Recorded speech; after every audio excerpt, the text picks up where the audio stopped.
like to use blending modes to stylize my footage or solve minor problems. Remember, blending modes can be quite subtle, and that's a good thing. For this particular shot, I'd like to lighten up some of the skin issues. Now, our subject here is very attractive, but the lighting is not as good as it could be, and it's creating some harsher shadows and lines, so I'd like to clean that up. Now, this can be done by duplicating the footage or an adjustment layer, but I'm going to use a duplicate shot in this case.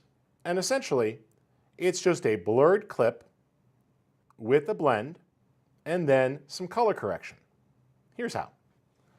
Alt-drag the footage on top of itself, and then apply a healthy blur.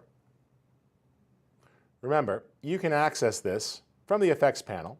Just type in blur and grab your Gaussian blur.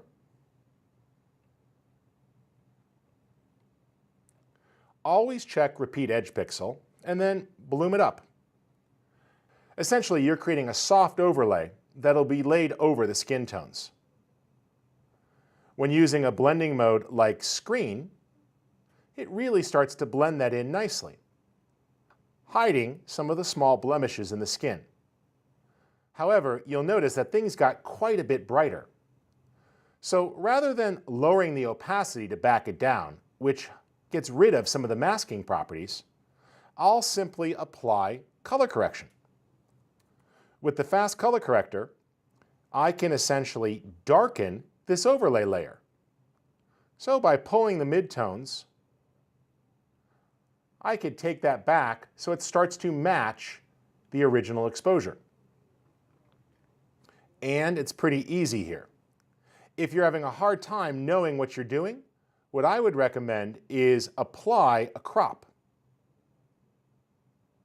By typing crop in, you could place a crop before the Gaussian blur and simply crop from the right edge. By cropping this effect, I've essentially cropped the adjustment layer, making it easier to see the before and after as well as match the shots. This helps me dial in the right settings for the Gaussian blur, as well as the opacity settings for the layer. And then it's really a matter of the fast color corrector. And using my controls here, it's very easy to adjust my input levels. You see there that I've matched the general tonality and could back off the saturation slightly, adding or subtracting. And in doing so, if we look at the original layer here, putting it back to normal mode, you'll see that essentially we have a blurred and darkened copy. So by adjusting that layer and using the split screen here as a match, it's pretty easy to preserve the tonality and saturation values. Now I'll simply remove the crop so the effect applies evenly to the whole clip.